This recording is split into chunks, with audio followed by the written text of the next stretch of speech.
जय माता दी। श्री भगवान कहते हैं, हे लक्ष्मी, हे शुभे, तुम अपने अंश से पृथ्वी पर राजा धर्मध्वज के घर जाओ। तुम अयोनिज के रूप में उनकी कन्या होकर प्रकट होगी। वहीं पर तुम दुर्भाग्य से वृक्ष बन जाओगी। मेरे ही अंश से उत्पन्न शंखचूड़ नामक असुर की भार्या होने के बाद ही पुनः तुम मेरी पत्नी बनोगी, इसमें संदेह नहीं है। उस समय तीनों लोगों को पवित्र करने वाली तुलसी के नाम से भारतवर्ष में तुम प्रसिद्ध होगी। हे वरानने, अब तुम सरस्वती के शाप से अपने अंश से नदी के रूप में प्रकट होकर भारतवर्ष में शीघ्र जाओ और वहाँ पद्मावती नाम से प्रतिष्ठित हो जाओ। तत्पश्चात उन्होंने गंगा से कहा, हे गंगे, लक्ष्मी के पश्चात तुम भी सरस्वती के शापवश पापियों का पाप भस्म करने के लिए अपने ही अंश से विश्व पावनी नदी बनकर भारतवर्ष में जाओ। हे सुकल्पिते, राजा भागीरथ की तपस्या से उनके द्वारा धरातल पर ले जाई गई तुम पवित्र भागीरथी नाम से प्रसिद्ध होगी। हे सुरेश्वरी, मेरी आज्ञा के अनुसार तुम मेरे ही अंश से उत्पन्न समुद्र की पत्नी और मेरी कला के अंश से उत्पन्न राजा शांतनु की भी पत्नी होना स्वीकार कर लेना। तदंतर उन्होंने सरस्वती से कहा, हे भारती, गंगा के शाप को स्वीकार करके तुम अपनी कला से भारतवर्ष में जाओ और दोनों सपत्नियों गंगा तथा लक्ष्मी के साथ कला करने का फल भोगो। साथ ही हे अच्युते, अपने पूर्ण अंश से ब्रह्म सदन में ब्रह्मा जी की भार्या बन जाओ।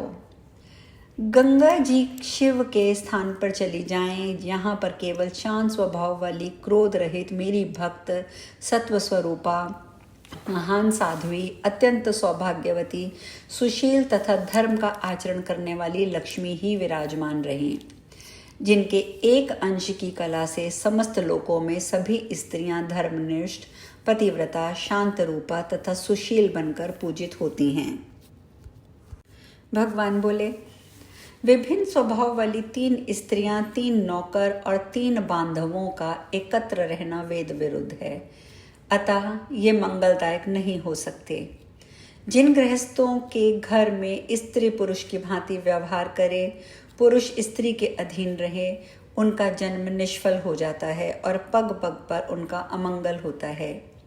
जिसके स्त्री मुख दुष्टा अर्थात कुवचन बोलने वाली, योनि दुष्टा यानी कि व्यभिचार में लिप्त रहने वाली तथा कला प्रिय है, उस व्यक्ति को जंगल में चले जाना चाहिए, क्योंकि उसके लिए बड़े से बड़ा जंगल भी घर से बढ़कर श्रेष्ठकर होता है, क्योंकि वहाँ उसे जल, स्थल और फल आदि की निरंतर प्राप्ति होती है, किंतु घर में ये सब नहीं मिल पाते।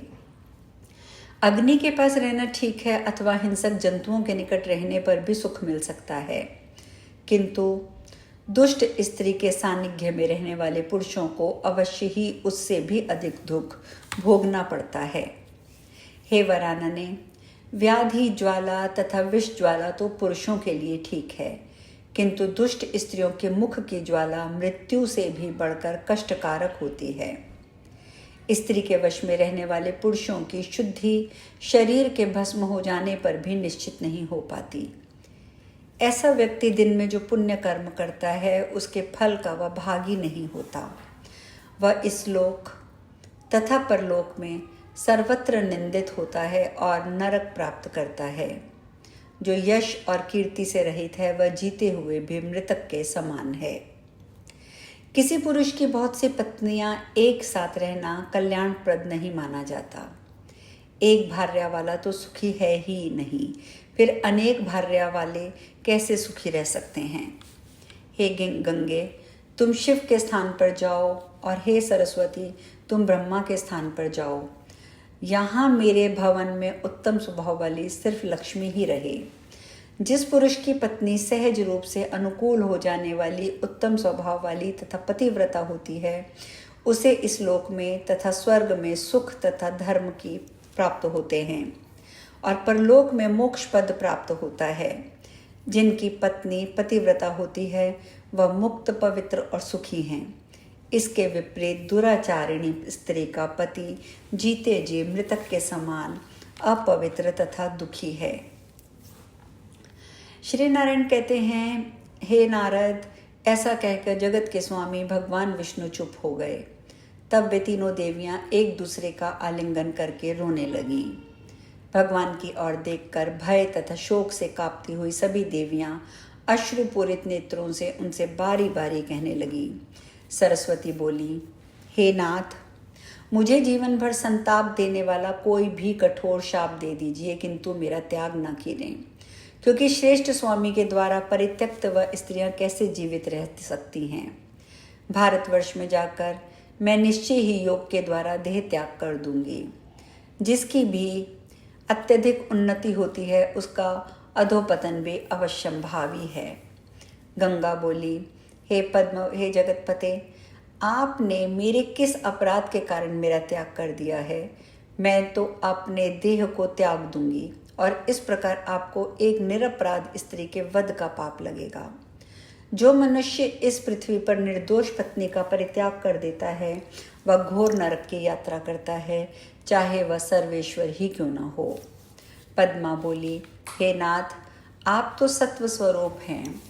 अहो, आपको ऐसा कोप कैसे हो गया? आप अपनी इन दोनों पत्नियों को प्रसन्न कीजिए, क्योंकि एक उत्तम पति के लिए क्षमा ही श्रेष्ठ है। मैं सरस्वती का शाप स्वीकार करके अपनी एक कला से भारतवर्ष में जाऊंगी, किंतु मैं वहाँ कितने समय तक रहूंगी और आपके चरणों का दर्शन कब पाऊंगी? पापी जन स्नान और अवगाहन करके शीघ्र ही अपना पाप मुझे दे देंगे।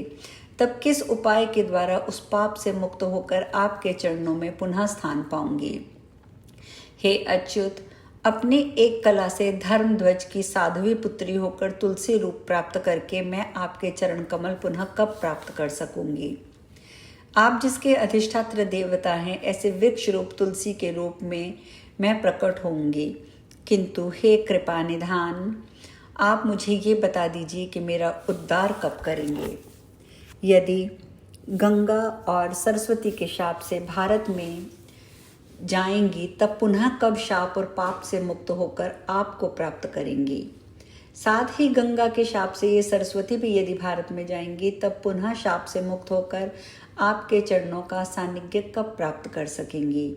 हे नाथ, आप तो उन सरस्वती को ब्रह्मा के तथा गंगा को शिव के भवन में जाने के लिए कह रहे हैं, तो मैं आपके इन वचनों के लिए आपसे क्षमा चाहती हूँ। हे नारद, ऐसा कहकर लक्ष्मी ने अपने पति श्री विष्णु के चरण पकड़कर उन्हें प्रणाम किया और अपने केशों से उनके चरणों को वेष्टित करके वे बार बार रोने लगीं। भक्तों पर कृपा करने के लिए सदा व्याकुल रहने वाले तथा मंद मुस्कान से युक्त प्रसन्न मुखमंडल वाले भगवान विष्णु लक्ष्मी को अपने वक्ष से लगाकर कहने लगे, हे सुरेश्वरी, मैं तुम्हारे तथा अपने दोनों के वचन सत्य सिद्ध करूँगा। हे कमलक्षणे सुनो, मैं तीनों में समता कर दूंगा। ये सरस्वती अपनी कला से एक अंश में नदी रूप होकर भारतवर्ष में जाएं और आधे अंश से ब्रह्मा के भवन जाएं और पूर्ण अंश से स्वयं मेरे पास रहें।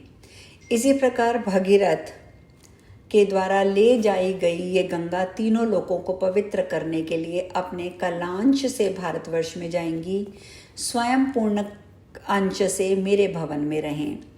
यहाँ पर वे चंद्रशेखर शिव के दुर्लभ मस्तक को प्राप्त करेंगी। वहाँ जाने पर स्वभावतः पवित्र ये गंगा और पवित्र हो जाएंगी। हे वामलोचने, तुम अपनी कला से अशांश से पद्मावती नामक नदी के रूप में तथा तुलसी नामक वृक्ष के रूप में भारतवर्ष में जाओ। कली के 5000 वर्ष व्यतीत हो जाने पर नदी रूपणी तुम सब देवियों की मुक्ति हो जाएगी और इसके बाद तुम लोग पुनः मेरे भवन आ जाओगे। हे पद्म भवे, विपत्ति सभी प्राणियों की संपदाओं का हेतु स्वरूप है। बिना विपत्ति के भला किन लोगों को गौरव प्राप्त हो सकता है? मेरे मंत्रों की उपासना करने वाले सत्पुरुषों के द्वारा तुम्हारे जल में स्नान और अवगाह करने से, उनके दर्शन और स्पर्श से तुम लोगों के पापों की मुक्ति हो जाएगी। हे सुंदरी, जितने भी असंख्य तीर्थ पृथ्वी पर हैं वे सब मेरे भक्तों के स्पर्श और दर्शन मात्र से पवित्र हो जाएंगे। आज हम कथा में यहीं विश्राम लेते हैं। जय माता दी।